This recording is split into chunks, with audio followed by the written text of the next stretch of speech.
Et bien salut à tous. Salut à tous. Putain, avec Théo ici présent. Là. On se retrouve, comme l'a si bien dit Théo, après du coup le confinement. Donc pour cette première vidéo de déconfinement on va dire. Donc pour fêter ça, on a récupéré la 944. Donc ça faisait un petit moment qu'elle n'avait pas roulé, du coup on va en profiter avec Théo pour filmer un peu avec, rouler surtout, c'est important. Et du coup pour ceux qui nous ont retrouvés depuis l'aventure Mountain Driver, qui n'ont pas forcément vu les vidéos du coup à l'époque de Roto Montello, et ben on va faire un petit point avec Théo pour vous expliquer 2-3 choses sur cette belle auto. Et comme vous l'avez vu, la MX5 est derrière, toujours présente. Donc voilà, on va vous faire quelques plans avec ces deux voitures.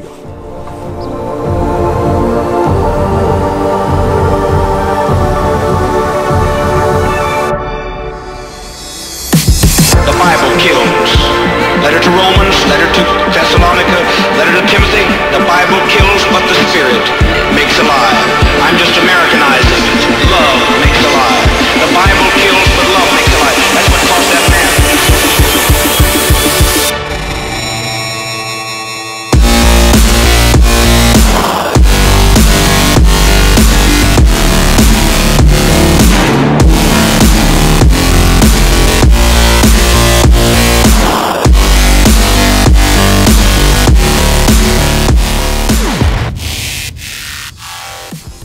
Donc du coup, Théo, es-tu content déjà dans un premier temps de retrouver ta bien-aimée? Ouais, je suis content. Bah ça fait combien de temps? Ça fait 7 mois je crois qu'elle était au garage.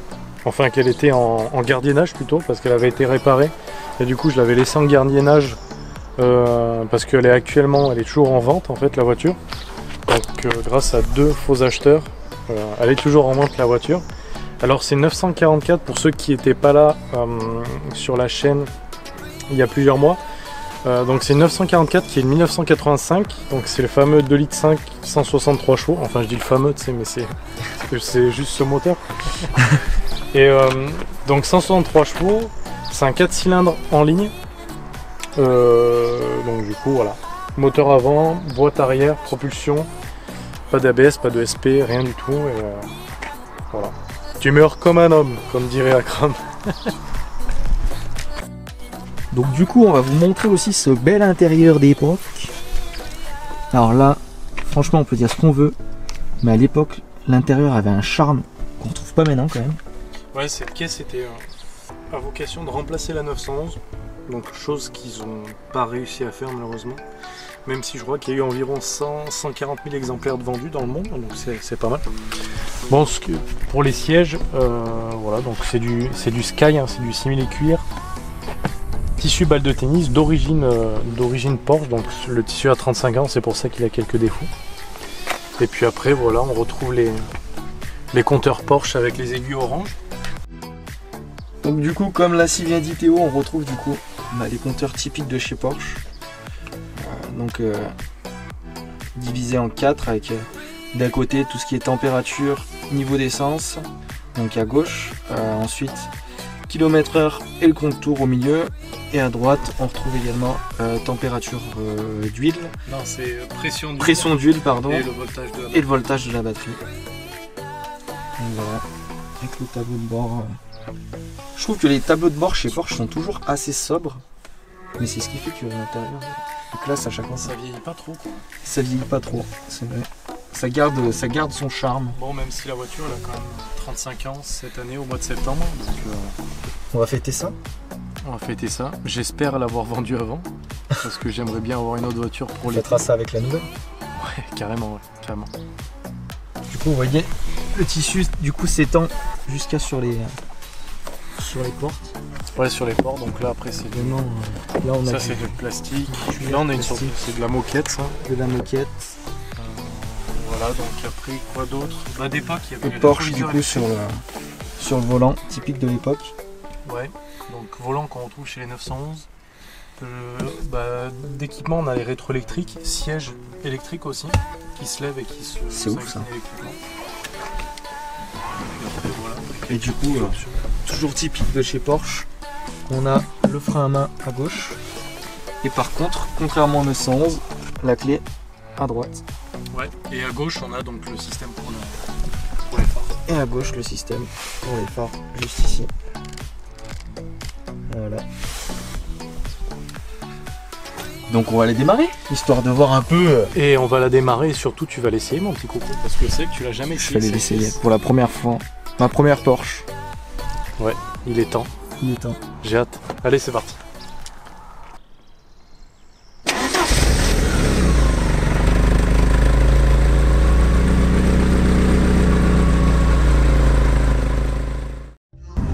Du coup Théo, qu'est-ce que ça te fait de reprendre le volant de ta Dulcinée? Eh ben ça fait vachement du bien après ce confinement.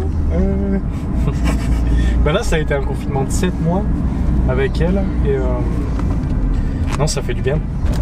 Alors toi Jimmy, c'est la première fois que tu montes dans la Chopard, dans la Porsche avec un Porsche avec un SCF. Alors, en effet, je monte dedans pour la première fois. Alors, aussi étonnant que ça puisse l'être, c'est hyper spacieux, j'ai l'impression.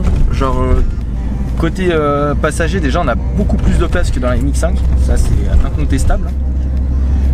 Mais ouais, vraiment, on est bien assis, c'est confortable. Elle a rien à envier au confort des voitures modernes. Et puis en plus, là, t'as les suspensions, les amortisseurs, pardon, qui sont neufs, les 4. Ils doivent avoir, je sais pas, 100 km les amortisseurs. Ouais. Donc c'est du neuf de chez neuf. Les pneus en 2000 km, tout est neuf. Tout est neuf, c'est pour ça que si vous voulez l'acheter. Vous voulez rouler dans une Porsche 944 neuve, et ben... Non mais c'est vrai qu'on en rigole, mais c'est important de le souligner. Que ce soit les 924 ou les 944, en règle générale, sur le bon coin, c'est des voitures qui sont rincées. Et là, ça fait plaisir d'en avoir une de passionnée, qui soit bien entretenue. Une voiture de passionné conduit par un passionné. Conduit par un passionné, filmé par des passionnés. Mais ce qu'on disait en off, truc rien à voir, hein. C'est comme ça vient. Ouais, ça vient. Ça fait plaisir de filmer. Ouais. De vous retrouver aussi sur la chaîne. Parce que c'est vrai que mine de rien, au départ on s'était dit bon, le confinement, ok, pendant 2 semaines on fait pas de vidéo et après on reprend, on avait déjà des idées de ce qu'on allait faire et tout. Puis quand on a vu que ça durait 1 mois, 2 mois, on s'est dit ah ouais quand même. Puis c'est compliqué voilà, d'avoir du contenu, que ce soit pour Instagram, Facebook ou YouTube, ben, quand on fait pas de sortie, etc. Donc on vous aurait bien filmé des parties de Forza ou de Gran Turismo, mais on n'est pas très bon. Donc voilà, on préfère vous retrouver en vrai, sur des vraies routes, avec des vraies voitures, qui ont une vraie histoire. Cette 944 là. Dis-nous pourquoi tu vas acheter une 944, ça c'est important de le rappeler. Alors depuis tout petit, j'ai toujours été lié indirectement à Porsche. Mes parents se sont mariés dans une Porsche, je l'avais dit déjà dans une autre vidéo, mes parents se sont mariés dans une Porsche, leur meilleur ami était porschiste. Et c'est une marque que j'ai toujours rêvé d'avoir. Et donc j'ai pu réaliser ce rêve en regardant d'abord sur internet les Porsche qui pouvaient être dans mon budget, donc aux alentours de 10 000 euros. Et très rapidement, je me suis tourné vers les 924 et 944. Et mon choix s'est rapidement porté vers la 944 parce qu'en fait, si vous voulez, dans la 924, c'est un moteur d'origine Audi. Tandis que la 944, c'est vraiment un moteur 100% Porsche qui vient de la 928. Et puis avec ses ailes hyper larges, typiques des années 80, comme on peut retrouver sur ta ancienne RX-7 Jimmy. Oui. Les ailes hyper larges, sur haillons à l'arrière, et puis vraiment une gueule bodybuildée. Voilà, il me la fallait. Et puis à 21 ans, j'ai pu me la prendre il y a quasiment 2 ans. J'ai pu passer le pas et puis voilà, j'ai pu réaliser un rêve de carrière. Ah, puis ce qui est marrant, c'est que comme l'a souligné Théo, moi avant j'avais une RX-7, donc bien avant cette histoire de YouTube ou d'Instagram, donc j'avais une RX-7, une FC, donc de 87, donc le fameux moteur rotatif de chez Mazda, donc c'était une Atmo 150 chevaux, donc c'était une voiture vraiment idéale si on décale tout ce qui est mécanique et entretien. C'est vraiment une voiture niveau plaisir de conduite qui est inégalable, pardon. Donc vraiment, et ce qui est drôle, c'est que c'était un peu les deux concurrentes à l'époque. Et au final, avec Théo, on s'est connus, on avait les deux voitures concurrentes qui sont sorties à l'époque, quoi. Donc la RX-7, c'était un peu donc la même coupe que la 944.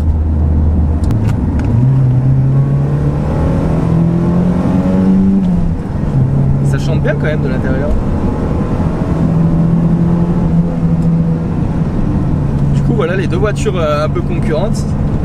C'est vrai qu'à l'époque, il me semble que la RX-7 sortait nettement moins cher de concession. Je crois que le tarif était impressionnant, la différence de tarif avec la 944. Mais d'ailleurs, il n'y avait pas une histoire où justement il voulait concurrencer avec un modèle entrée de gamme hyper accessible. C'est ça, il me semble que voilà, c'était un peu l'objectif à l'époque. Et puis c'était de relancer aussi la première phase de RX-7 qui était certes très belle, mais manquait un peu de puissance. Donc quand ils ont sorti la version du coup en Atmo 150 chevaux, et il y avait une version turbo qui sortait de tête, il me semble 180 chevaux. Je sais plus exactement, il me semble que c'est 180 chevaux. Bon, on part sur le test de ma première Porsche, une 944. Allons-y. Allez, c'est parti. Du coup, mais vraiment au niveau de la position de conduite, c'est identique à la RX-7. On a les coudes bien calés, c'est top. On est vraiment bien calé, c'est identique avec la RX-7, sauf que la RX-7, bien entendu, tu avais un méchant frein à main juste ici, là, à côté, il venait à côté du levier de vitesse, tu tirais comme ça. Bon, et bien, allons-y. Et pour rappeler que derrière, voilà, la place, c'est limite. Alors là, nous sommes à Combovin. Combovin, petit village très sympa en bas du Vercors. Donc à droite, je peux pas te dire parce que je vois pas s'il y a quelqu'un. On meurt comme un homme. Ah bah là, on meurt comme un homme. T'as pas d'ABS, t'as pas de... Vas-y, c'est bon. En fait, je te dis c'est bon, il y a un espace qui arrive. Oh, putain. Et on meurt comme un homme. La direction est hyper souple. La direction est très souple, par contre tu verras que tu as un point milieu, elle est assez fou quand même la direction. Ce qui est normal, hein, c'est à l'époque. Ouais, c'est à l'époque.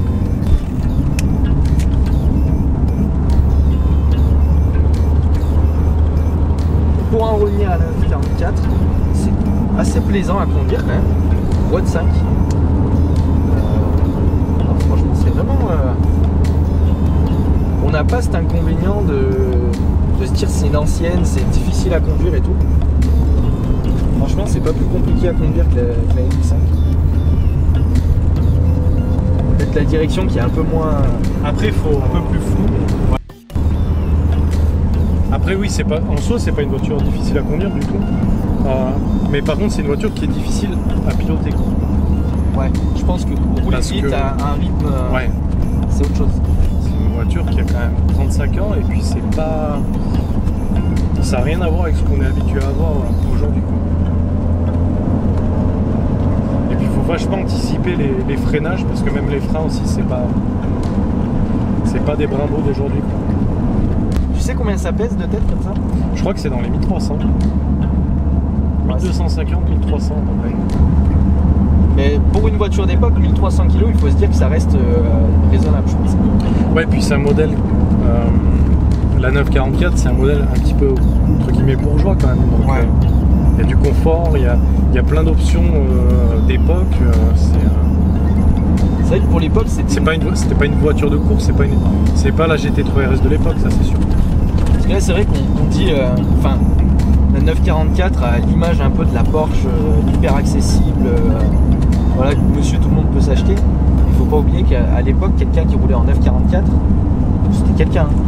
Fallait se la payer, carrément. concession.